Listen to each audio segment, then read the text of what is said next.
Hey guys, welcome back to another episode of No Money Spent, and this one is going to be a big team update one because this past week I've played more NHL than I think I have in the prior months, and that is a lot to do with because I'm going away. I'm going to Washington for 5 days, and I know that I wasn't going to be able to stream and play the game a lot leading up to this next event, which is probably going to be Team of the Season, which kind of sucks, so I wanted to make sure I got everything out of the way, and we're still on track. So if you guys haven't been watching, essentially the challenge now on my No Money Spent team is to get a Master Set player for the current event before the event is finished. So with this being the Clutch Moments event, I waited until we saw what both weeks' Master Set players were, and then I made my decision. I think that's how you should handle every event instead of just investing early in week one. We've seen that week two normally has the better Master Sets. However, this past event, it was John Tavares, who in my opinion was the best MSP. Now, obviously, with Team of the Season coming up, I wouldn't recommend everyone going out and spending a ton of resources on these cards. But again, this is the challenge that I set for my own team. I've loved this card. I think he's great. I needed a centerman, and I've been kind of trying different things to see if I could get McDavid on the wing now with Yager, who I think is the best card in the game right now. But I'm going to need one more centerman. I kind of like Philip Deneau with the good face-off rating down on the third line, and obviously I've got some more updates I can do now with power-up collectibles. So if you didn't watch the last episode, essentially what I've kind of come up with now is if you don't have any X Factors or power-up icons and you don't need power-up collectibles, I think if you can get 11 wins, you get 5 collectibles, you can do a ton of cards from packs from the Hut Champs side of things that have a pretty good value, especially if you're working towards team builders. But the one caveat is because power-up collectibles, the one-for-one trade-in is so far and away the best value. If you have an X Factor or power-up icon and they get a tier available, always make sure you're spending all of your Hut Champs collectibles to finish these guys off. So I think Nathan MacKinnon is on the cusp to get a Team of the Season, which would be huge because there's no way I'm going to be able to afford a Team of the Season card just building them from scratch. I'm going to need some help. So whether that's getting Nathan MacKinnon's X Factor all the way up and then turning him into the Team of the Season version, or Connor Bedard, who will get a Team of the Season card. So no matter what, I'll be able to cash him in for a discounted price for a Team of the Season. So no matter what, I'll have a discounted one. I'm hoping MacKinnon, but the big one was Barzal getting that charity upgrade.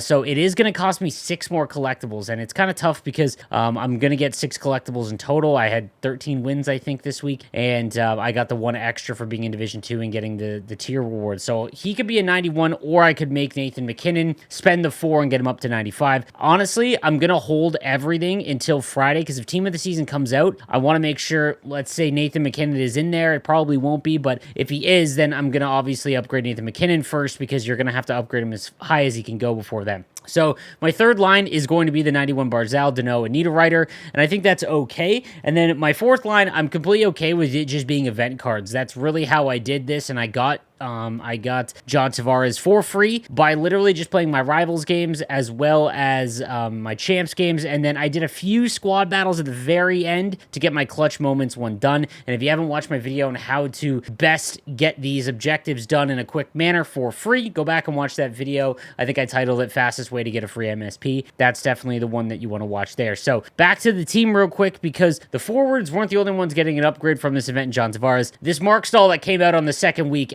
is absolutely insane if you don't already have one of the bigger left defensemen that just came out. So if you don't have Lindholm, you don't have Power, Edvinsson, Sanderson, Alec Martinez from this event, Mark Stahl was clearing away the best card to make, and I got some lucky pulls. I had a 91 and a 93, and I was able to use about 100k, and I was able to finish off Mark Stahl before this event ends and before we get the next reward. So that was huge, getting 2 Master Set players, no money spent, for free in one event at this stage of the game. I'm super excited with. Now, when it comes to the squad, I've been working on team builders slowly but surely. Almost every team is about 17, so I'm getting kind of close because once I get the team builders finished, I'm going to try and make it, the first 92 I'm going to make is going to be Brent Seabrook, but once I finish Seabrook and I'm able to get another 92, I'm going to make Bukaboom, and then I'm going to have Bukaboom install nice little New York Ranger combo, which will move Weber down, which will move Uyghur down, and then we're laughing for a while on defense, and I'm pretty happy there. like I said, I think that the two right-handed wingers, that's probably the spot where I'd like to get an upgrade next. I thought about Forsberg instead of Stahl, but really based on my team, there's no point in that. So I am going to wait for the next event and see what it is. Part of me hopes that it isn't team of the season and they do one more event beforehand, but that's probably not going to be the case. In net, I'm still rocking Hellebuck, and then I have a Fleury that I made so that I could get the objectives done faster. And again, I'll go over that on the next event as well if they do something like that. Something else I want you guys to keep in mind. I've basically gone ahead and emptied out my collection. If you are playing the game regularly, make sure you're doing this and not just leaving everything in here. So I've gone ahead and gotten rid of all my jerseys, traded them all in, done with the sets. I did the same thing with the customization as well as any silver players. So make sure that you're doing these sets as much as you possibly can, especially if you're going through Team Builder. So I started about 3 weeks ago, really focusing on the Team Builder set, and it's been pretty quick. Again, if you take untradeable rewards, you get a ton of cards every week, and as you can see here, this is what where we're at right now. And again, other than Boston, there's some teams where I'm pretty low, but as you can see, 16, 18, 17, 17, we're getting closer there. I think I have like Phillies basically done. So is the Islanders. So we're getting close to the Kraken. Again, probably about 2-3 more weeks, and I'll be able to get another 95 and that's completely free to play. And then once you get kind of close and you've got like 20 or 18 to 20 for every team, that's when you want to go ahead and spend the coins. And don't forget that they will get the 98s at some point as well. I think we've got until about at least the beginning of April before we see those. So just keep that in mind as, you want to make sure that you get those before the 98s come out, because then the NHL players just spike up in price. The other thing, guys, if you have not made Mark Stahl and you don't have the coins and you need a left defenseman, go and make Sanderson. Sanderson is by far the best value. If you go on Hut Hub, my website, you can compare 4 different cards at the same time. I showed you this in a prior video. Sanderson's like this 1 speed lower, has gold truculence, same size as almost all these guys as well. I kind of wanted to make Sanderson over Mark Stahl, but I thought, well, because I'd gotten so far ahead that Mark Stahl was a fine one to do because I could get him done instead. But I'm honestly might break down Lidstrom because I haven't really liked his card all that much, and go and get Jake Sanderson to kind of push Farabee down 1. That's kind of where I'm at right now.